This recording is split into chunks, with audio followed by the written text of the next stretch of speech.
Bismillahir Rahmanir Rahim, in the name of Allah, most gracious, most merciful. Today we will be speaking about parents and their role and the importance of parents in our lives.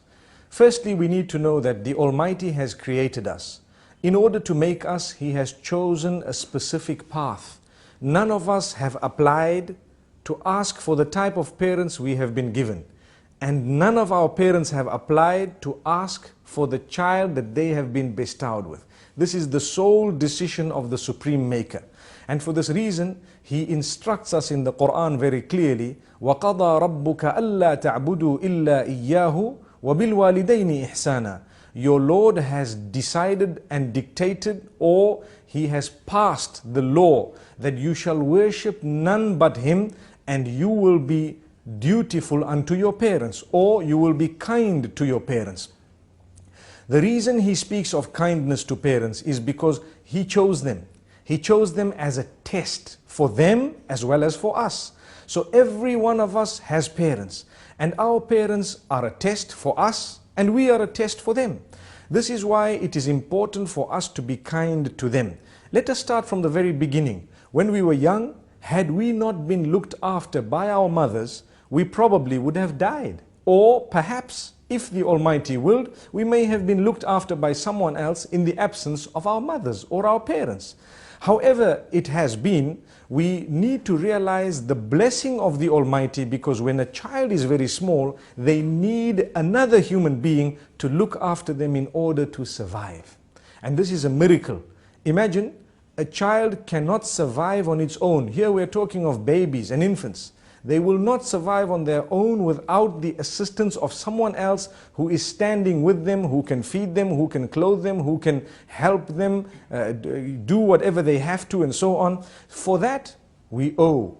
What do we owe? We owe in return the respect to our parents and to those who looked after us, to those who have brought us up. We owe them absolutely much, and we definitely need to respect them. However, this respect, which is extremely important, we need to realize and understand that the Almighty has dictated it, and it is not up to us to say, I'm not going to be good to my parents, so we disobey them and we don't want to listen to them. We need to listen to their advice. It is the duty of a parent to advise the child, to guide the child, to give them an upbringing, to provide education for them, to assist them in whatever way possible. It is the duty of the parent to feed the child, to give accommodation to the child. It is the duty of the parent to speak kindly to the child.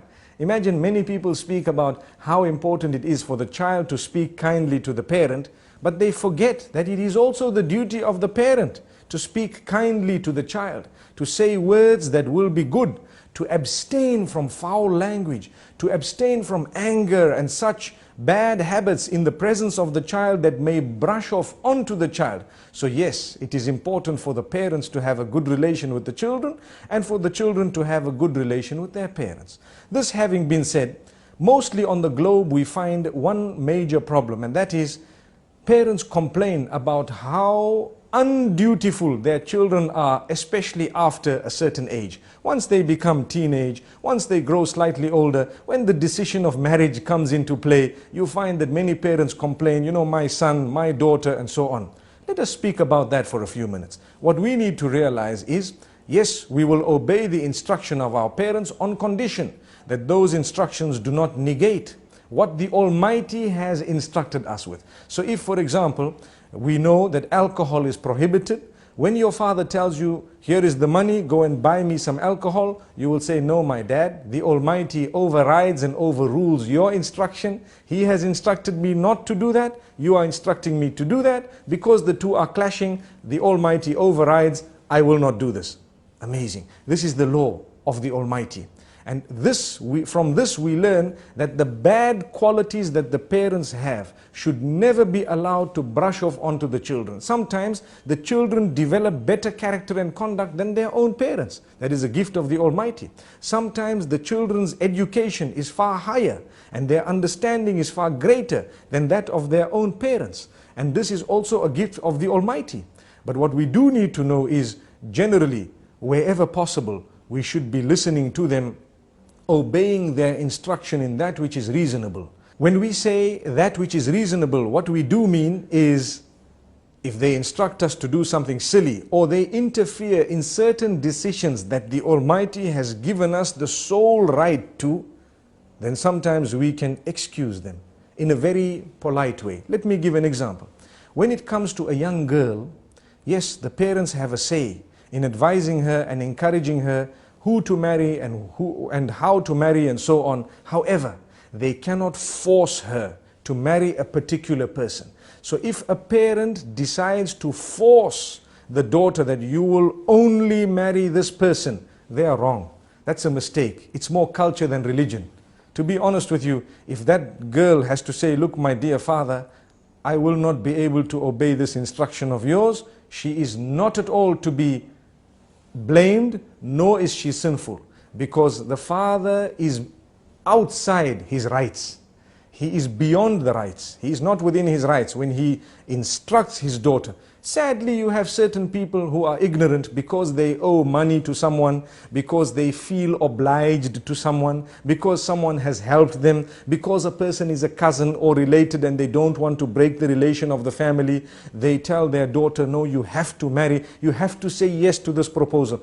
In that particular case, we excuse the parents. And my address here is to the parents, please be understanding. Try and understand that your Maker is definitely going to question you.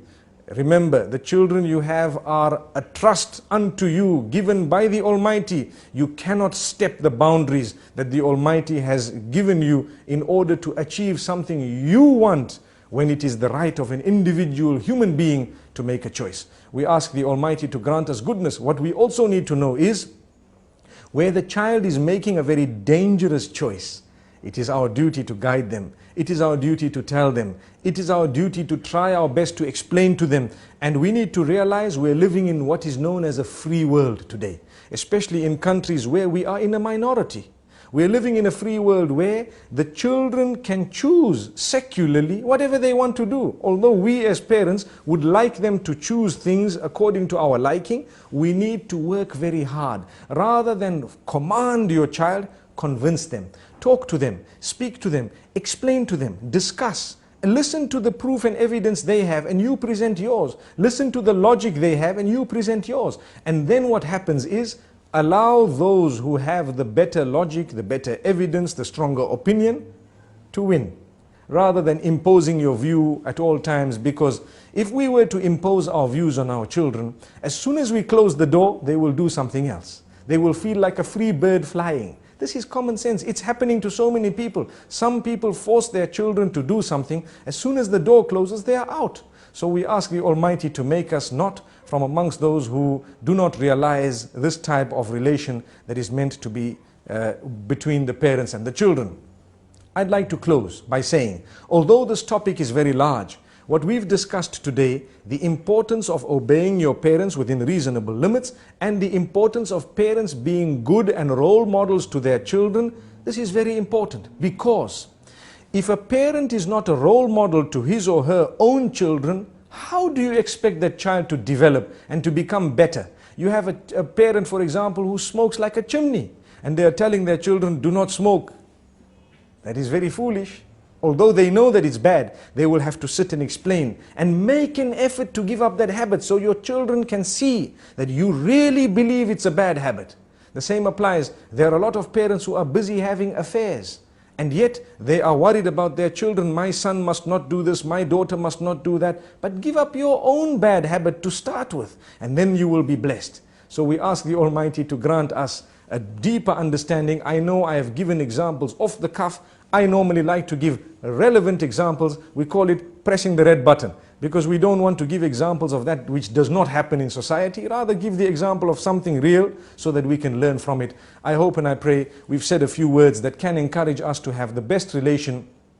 Rather than being a parent and child relation, it nowadays needs to be more of a friend relation where we can relate. When they have a problem, the first person they think of is dad, the first person they think of is mum, rather than going to the friend or to someone else who is outside the home to get advice which might be wrong and detrimental. We need to open this relation, and we need to have a better relation with our own children. Until we meet again, Assalamu alaikum wa rahmatullahi wa barakatuh.